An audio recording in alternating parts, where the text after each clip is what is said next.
So first, I just want to say thank you for agreeing to do this for us today. I think it's a lot of fun to get Texas Olympians together and have a good time with this. So without further ado, I'm your moderator today. My name is Jill Sturkle. I'm a former student athlete here. Swam on the 76, 80, 84, and 88 Olympic teams.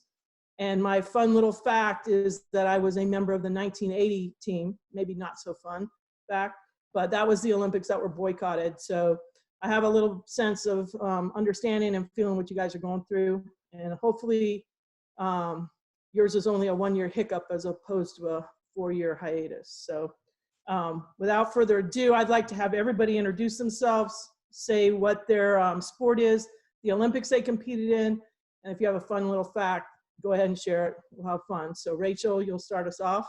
Okay, hi, I'm Rachel Adams and I played volleyball at UT. I graduated in 2012 and I was in the 2016 Rio Olympics and we took home a bronze medal. And yeah, that's about me. I like your backdrop. Thank you. It's Gregory Gymnasium. All right, Michelle. I was like, the house phone is ringing in the background. Hopefully it'll stop soon. Well, hi, my name is Michelle Carter. I am the 2016 Olympic gold medalist for women's shot put for 2016, and I'm a 3-time Olympian. I was on the 2018 and 2012 team. That's a little fun fact is that my dad and Jill was on the same 1984 team, but my dad was on the track team. And then another little fun fact is I was actually able to go to the 1980 Moscow Stadium. Was it this year? In 2019, we had a track meet there. And just to able to kind of walk into a piece of history that I know so many people had a chance to miss out on. It was kind of cool to be there and to see that Olympic Stadium. Okay, next up is Kat. Hello, thanks for having me. Kat Osterman. I played softball at the University of Texas. I competed on the 04 team where we brought home a gold medal and the 08 team where we brought a silver. And after a 12-year hiatus, softball is back in the Olympics for the first time. So taking a turn at it again here in 20. I guess fun fact, I actually redshirted in between my sophomore and junior year at Texas in order to compete in the 04 Olympics. So was the youngest member of that squad and now get to be the oldest member of the 20 squad. Okay, Mo, how about you? Hi, I am Morla K. Kennison. I ran track at the University of Texas and I graduated in 2016. I was also on the 2016 Rio Olympic team. And fun fact, I was a part of the women's 4x1 team that had a fiasco in the prelim round and ended up running by ourselves again to qualify for the final and ended up winning a gold medal. I remember that. All right, Jonathan. Hey guys, so Jonathan Vegas here. I played golf at UT. Graduated in 2008. Obviously, golf hadn't been in the Olympics in 100 and something years. It was cool being a part of that in the 2016.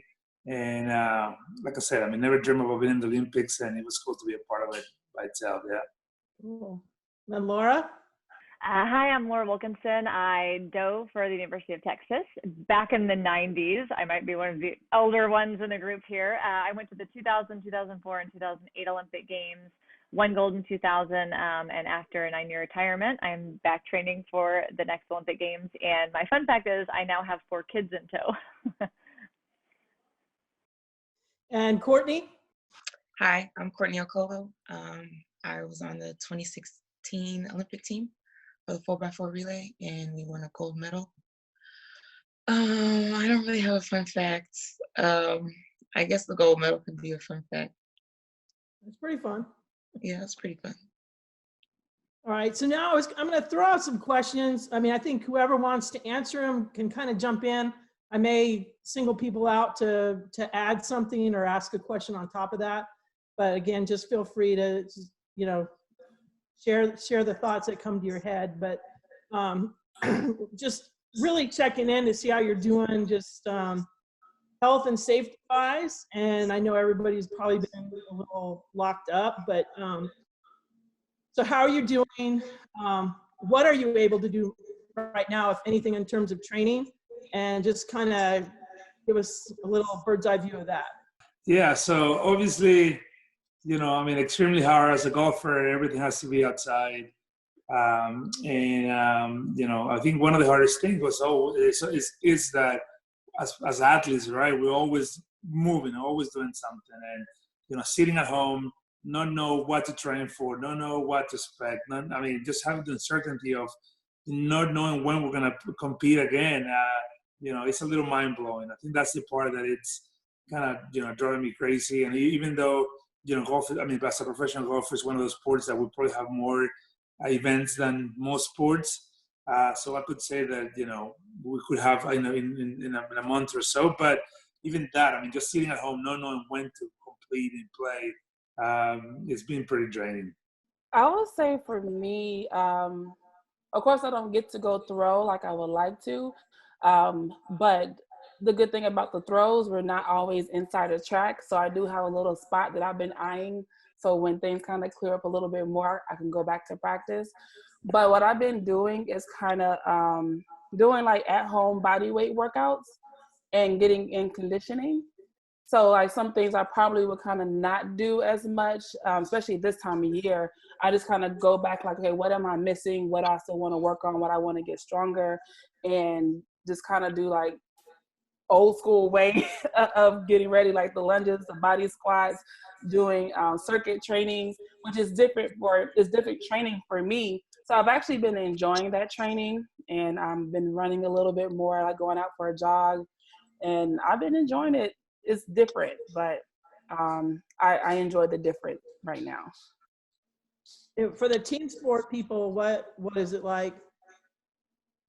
I can speak. It's been hard. We were on tour in the middle of our pre-Olympic tour when we got sent home on red eyes in the middle of March. So we had finally come together, and so it was like, oh yay, training by yourself is over. We get to travel as a team and play, and then it's like, psych, you're going back home to train by yourself, and we don't know when and if we'll have I'm sure we'll have a tour start again at some point, but we don't know when. And so it's like, you don't really know. You can train, but you don't know at what point you're training for at this point. And I just am thankful that I'm not in a sport where you have to necessarily peak and valley and taper, because I can't imagine trying to do all that without a date destination kind of thing. But I benefit. My husband can catch, so he gets the benefit of having to catch me right now. He actually offered that up about a year ago, so now he's stuck with it.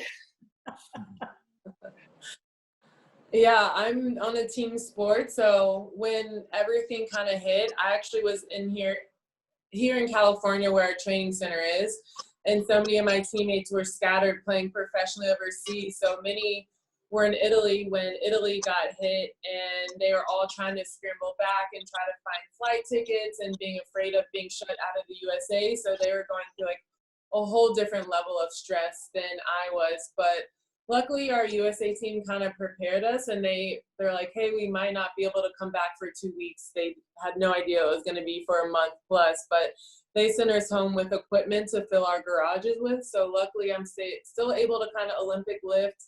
Obviously, I can't play volleyball with my teammates, so it's weird not having been able to play volleyball for a month, because obviously since we play professional overseas, there's no such thing as an off season for us. So this is the first time we've ever taken this long of a break from our sport in maybe like 8 years. Yeah. And then for Courtney and Mo, what she talked about peaking and tapering, like you guys were getting ready to compete at the Olympic trials, and then everything kind of stopped. So how do you sort of kind of retool and recalibrate how you're gonna move forward?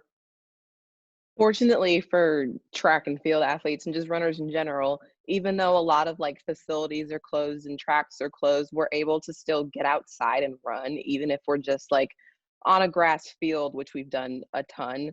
So we've been able to train. It's just a ton. It's just several steps back, and we can't focus on technical aspects. Or for me specifically, I haven't been in the blocks and done like speed work and sprint work, and I can't remember how long now. So it's like, when we do have that time period that we have to go back, which we don't know when it is going to be, it's going to be so much harder to get ready and be ready for that.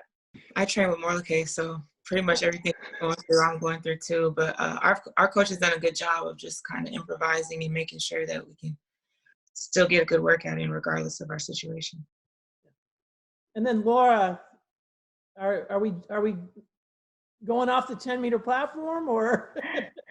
No, that was already a challenge, as we don't have a platform in our neck of the woods anyway. And so with all the pools closed down, that's definitely not something we have access to. I don't have a pool in my backyard or anything to flip off the side, but I did borrow some mats from our dryland center. So I am doing flips in the backyard and like sending videos to my coach. And we've done a couple of live sessions where he's like watching me over Facebook Messenger and like coaching me kind of in real time, I guess. And then we have some team workouts where we're doing, like Michelle was saying, a lot more of the like body weight workouts and like high intensity cardio, which y'all, we are not cardiovascular athletes. So this has been like a real struggle for me, like serious cross training, and I hate it. And, but I'm getting better at it. So I think this has been good for me. I just haven't really been a huge fan, but just trying to stay in shape that way. And so sometimes doing these video chats, it's just nice to see people and know that like we're not alone, like we're doing this together. So that's kind of reassuring. Well, and then also coming out of retirement, how long had it been? It had been 9 years since you competed? Yeah, in 2017, that's when I first competed again. So it was 9 years. So tell me about that. Like what has your comeback been like? Do you feel as if, I don't know, this 1 year setback could actually give you more time to get ready, or do you feel like you were ready to go, or?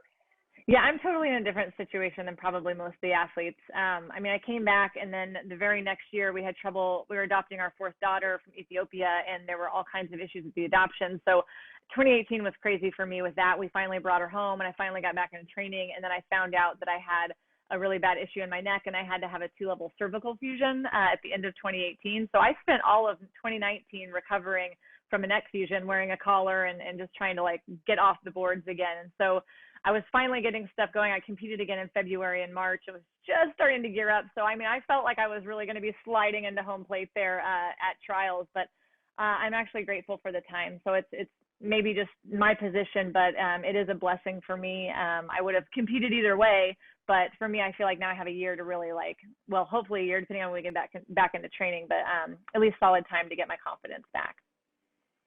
That's good. And I know, Mo, were you were coming back from, was it a torn Achilles, I think? Yeah, it was a torn Achilles. I kind of feel you on that, Laura. I've seen this as like, I tore my Achilles in 2018 at the beginning of the year and didn't even start running again until the end of 2018. And 2019 was one huge struggle and success season for me because like, I really had to work my way back to just even starting to feel like myself again. And I feel like having this additional year of training is only going to help me because I know that I'll be further away from my injury and even like more into my training by the time we get around to Tokyo in 2021 now. That's cool. Jonathan, so as a golfer, I mean, I know that the golf, I mean, that's not that other people don't make their living from sports, but golf is essentially your job, and you have all the major competitions. Why choose to go to the Olympics? Why make that important? Can you share a little bit about that?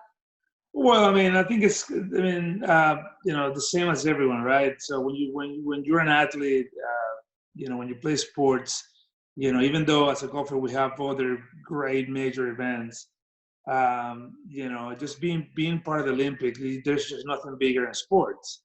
And just being able to go there, represent my country, especially, being Venezuelan, being the only golfer from Venezuela to ever compete at an Olympic game. I mean, it's just unreal. So like I said, I mean, even, with golf, it was really controversial, right? Because of, it's been such a long time since golf was in the Olympics. Guys weren't really excited about, going to the Olympics and competing. But for me, obviously, nothing better than representing my country and being part of history. So obviously I didn't really have that great of a week in 2016. So I was really looking forward to Tokyo, but, I mean, I would definitely play an Olympic over any other, golfing event, without even thinking about it.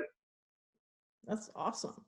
So I think, if I'm not mistaken, Kat, you're the only actual person that was named to the 2020 team. None of the other sports, like I know that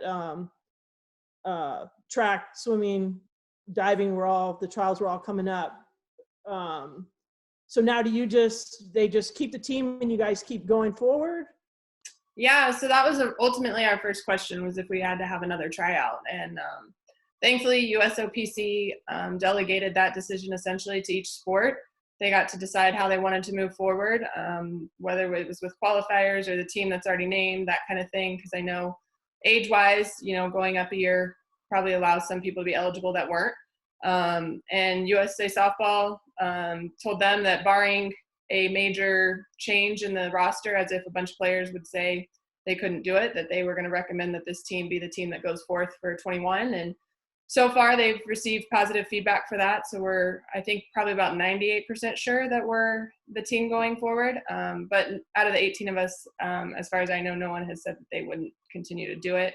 I think all eyes were probably on me to see if I was going to hold out for another 12 months, but everyone's kind of put so much into it, and we're this far into training. It's 12 more months doesn't seem too long with the ultimate goal of an Olympic medal on the line. Yeah. And then Rachel, how close was volleyball in naming a team?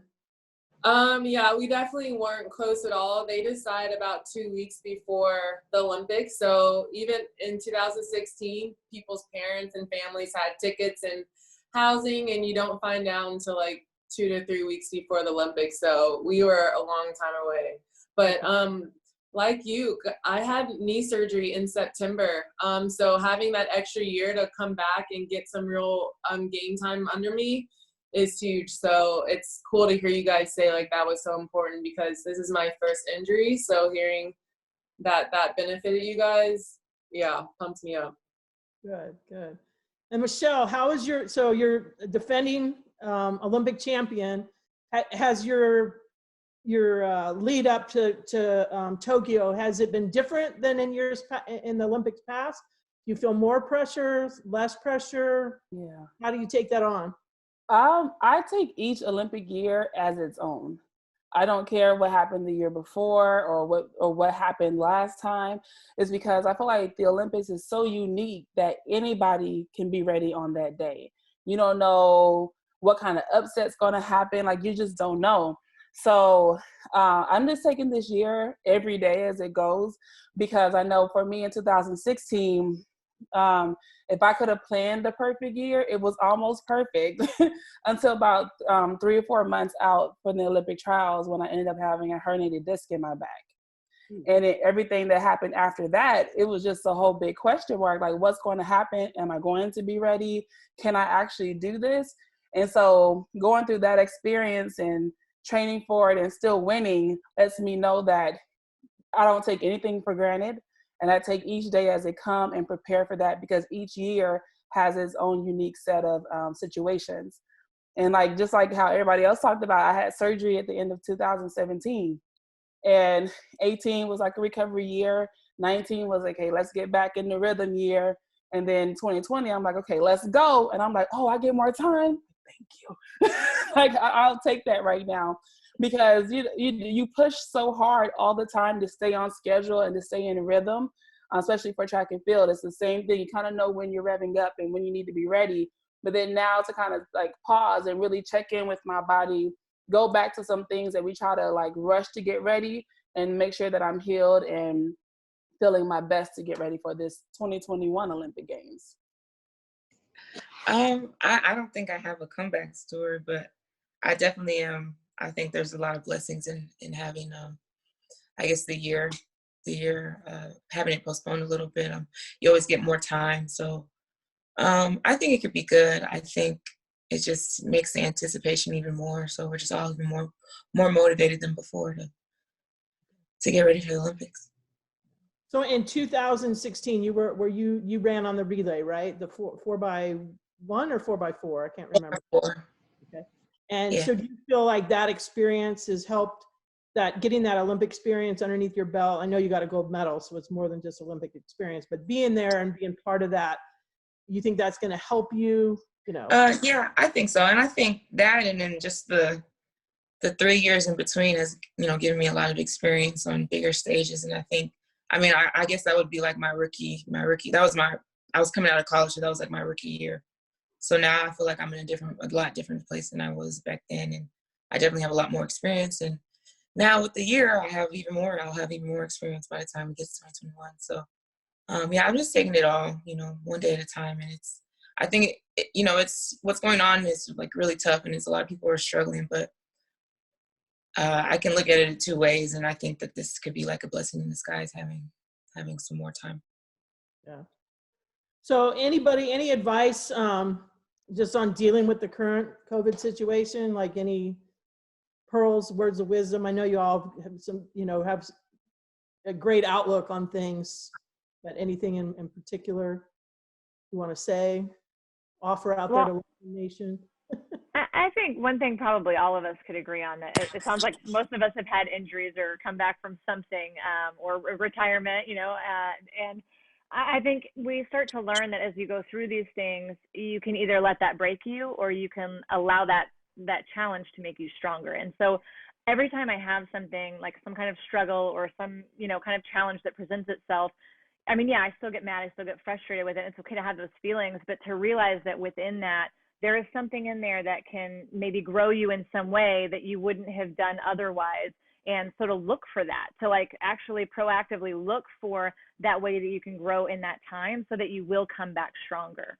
And that's just really helped me facing these things. It's not such a downer anymore, but now it's this opportunity, No, I definitely agree with that, Laura. I know for me, I feel like physically going into any Olympic Games probably has been the easiest thing. It's about your mental game. That's the hardest sometimes to maintain, because you can be in your the best shape of your life, but if you're mentally not there, it's not going to come for you that day. So I feel like during this time is another way to kind of flex that mental muscle and push yourself to do things that's outside the norm, because we all know, we know how to get into shape, we know how to train, we know how to be ready, but now it's just keeping that mind sharp and not letting worry and fear take over, and knowing that, okay, we have a little bit more time, things are a little bit different, let's go fine tune this. Well, let me go work on this hobby. Let me do something that I actually don't get to do, which is what I'm doing. Like, I don't get to decorate. I'm about to start a little garden. Like, I'm just having fun with little things I don't get to do, but I'm enjoying this time for what it is, but also making the most of what I can with what I have. To add to that, I think so many of us, everything's always like, our schedule's almost always in our control, or we know what we're doing every day. And it's like, obviously COVID's not in our control, but we can control what each day has. And so that's where, similar to Michelle, we built 2 above ground gardens. We got squash and zucchini starting to sprout out there. I've taken up shadow boxing, and then obviously I just put in like what physical work I can. I don't have the advantage of Rachel and have actual Olympic lifting material in my house, but I have some dumbbells and I just put them in bags to make it a little bit heavier as we go. But, just controlling what you can. And I think for most of us, we have a way to stay physically active enough to where when we get back to things, it's not like we're going to start probably from square like 10 instead of square 1, but we're not going to be completely starting over just because we've dedicated so much time to this in our life and we know what it takes. So I just every day try to remember just to control what we can control. I was really, really good at that for about 3 weeks. And then the last 2.5 to 3 weeks, it's been a little bit harder as I get antsier and antsier to get out of the house. But I think, feeding off Michelle, it's find something else to do with your time too that you don't use, that you always say, I wish I had time for. Like, now we have the time for it.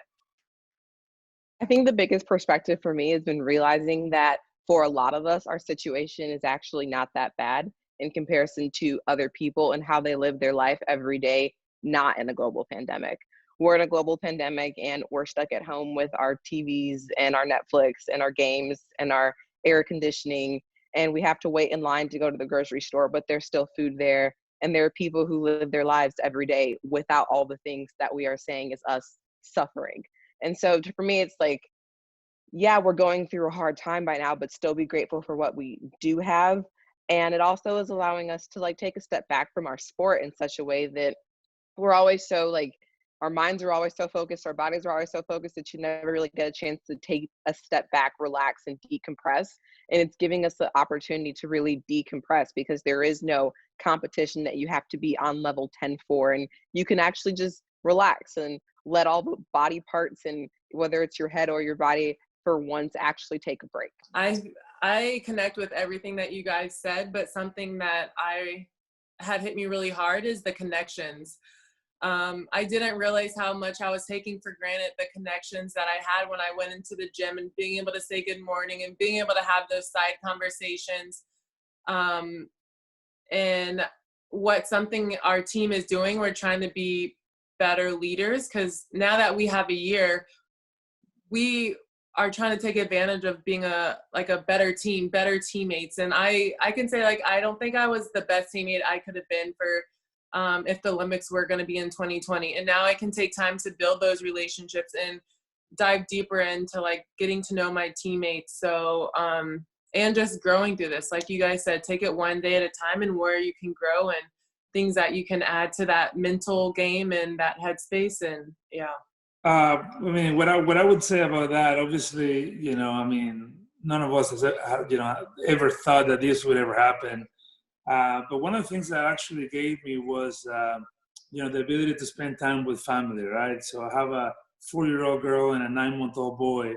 And pretty much since my daughter was born, I've been on the road. I mean, and I haven't, obviously I've seen her grow and the boy now, but it's always been in bits and pieces, right? Where I live for 3 weeks and come back, and every time I come home, it's something that's a little different person that is here. So being able to spend the last 6 weeks with the kids at home, even though it's been a little bit challenging, right? But being able to spend the last 6 weeks at home with the kids, doing stuff, seeing the little boy grow, and experiencing, all of the stuff that a little girl does growing up, it's been really cool. Obviously, I've been having to play that a lot more, but, it's been something that I've been looking super positive at. And I mean, life is not only about sports, as we all know. So you got to use some of this time to be better, for ourselves and for our family and everyone around us. And if we can do that, I think at the end of the day, we'll all be better off. Those are all of those are great takeaways. I kind of feel like one day, I say God just stopped the world and kind of started shaking everybody. It's like on all these other things just falling away, and what you're left with is who you are with your family and the important things around you. And to Mo's point of just understanding like our first world problems of having to stay home on a couch, when we have all the comforts of home. So I think all those points hit home really hard. So I think the other thing I think about is, I know I used to always sort of complain about having to go to early morning practice or how hard something was. And when you lose your sport and you can't do it and you can't be a part of what you've been used to, it really kind of makes you thankful, grateful for when we do get back to normal, all those wonderful things that come along with sport. My son he's 13 and we're both still alive, but it's been different. I'll say that. I was just going to say one thing, that it's been kind of cool, kind of talking about with the kids, like he was just mentioning, having my kids see me training has actually been really cool, because I think they were getting sick of me just leaving. They're like, well, when are you coming back? Why do you go to this diving thing every day? Why are you doing that? And now that they're seeing that I'm still working out like twice a day at home and I'm doing all these things, and they're out there attempting to coach me and stuff, and sometimes like roll on the mats with me, but all the time they're like, good job, Mom, good job, as they're building Legos while I'm sweating, and stuff like that. But it's cool that they're actually seeing now, not just me leaving, but they're actually seeing what it takes and that consistent hard work. And hopefully those around us that are watching us still go with that, whether it's our family or our neighbors or whatever, they're seeing this dedication and this perseverance through this stuff. And I think that alone inspires people too. And so I'm kind of excited. There's this group of people right here that are just continuing to just keep on keeping on, whether it's in grass fields, like you mentioned, or home gyms, or whatever it looks like. I think that really does start to affect the people around us. So I think that's pretty cool.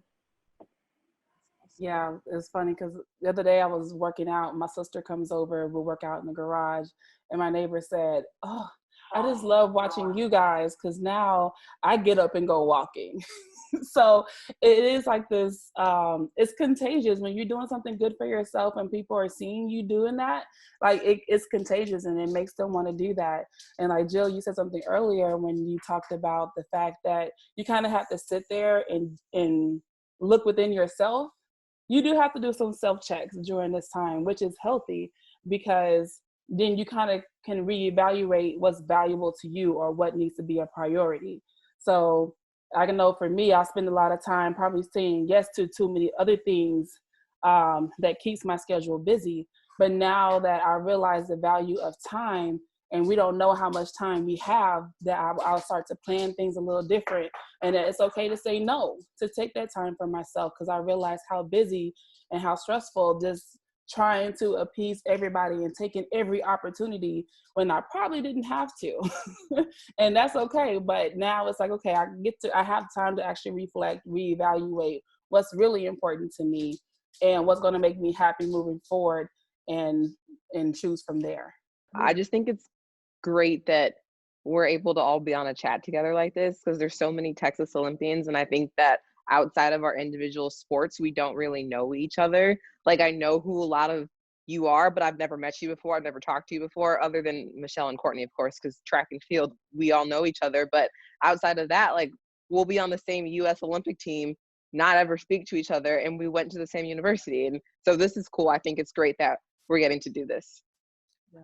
I agree. It's fun. I think like a lot of you guys are the next wave of Olympians. Obviously, when 04 and 08, other than Laura, like a lot of the swimmers were there with Aaron Pearsall and Ian Crocker, and they came up and introduced themselves, and it was like that. I was like, hey, we've been at school for 2 years together, but never met. And then it's like, oh yeah, hey. And then you get to feel some bonds, but it's really cool to be on this. But I was going to feed off of Michelle's point just a little bit, like being able to, like Mo mentioned, step back from our sport, but at the same time kind of from life a little bit and not be as busy. And you know, adding that with Laura's point of, I have an 8-year-old stepdaughter and she actually works out with me, like does the exact same HIIT workouts.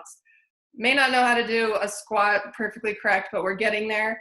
But we did it. And, you know, the first day after she had to do bicep curls for the first time, she was like, oh, my arms hurt. I'm like, they're just sore, not hurt. You're good. Like, let's keep going.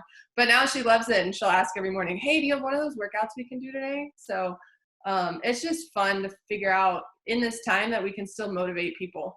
And I think that's a big thing, because so many people want tangible stuff, but just like Laura said, being able to watch and be an inspiration, whether you post it or it's just your neighbor like Michelle or my stepdaughter. And by all means, right now she's a dancer and that's great, but I'm going to show her how to work hard at it if that's the case.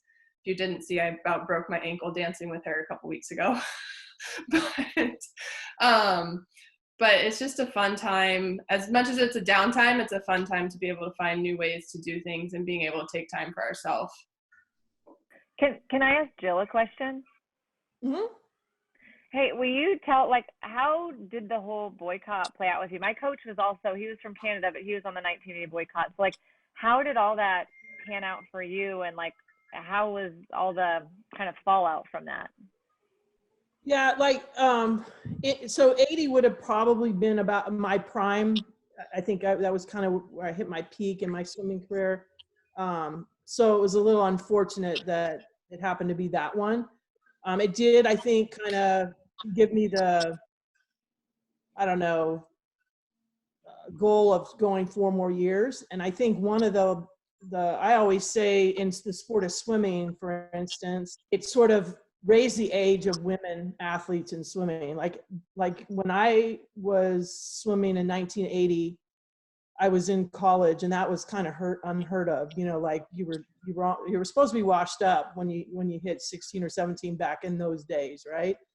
And so by continuing to compete through college and then even after college, that sort of, I think, broke some barriers there. And then you saw people, you know, stay in the sport longer and try to go for, you know, 4 years. 4 years is a long time to, you know, when you think you're going to end and then try to make a comeback. So at the time, I sort of like felt like I was being a good U.S. citizen by supporting the boycott. You know, I think as I grew older, my 2020 vision on it became, I felt like it was probably, you know, useless. None of the things that they talked about ever actually happened. The Afghanistan people were still, you know, there was still war going on, so it didn't really solve any problems.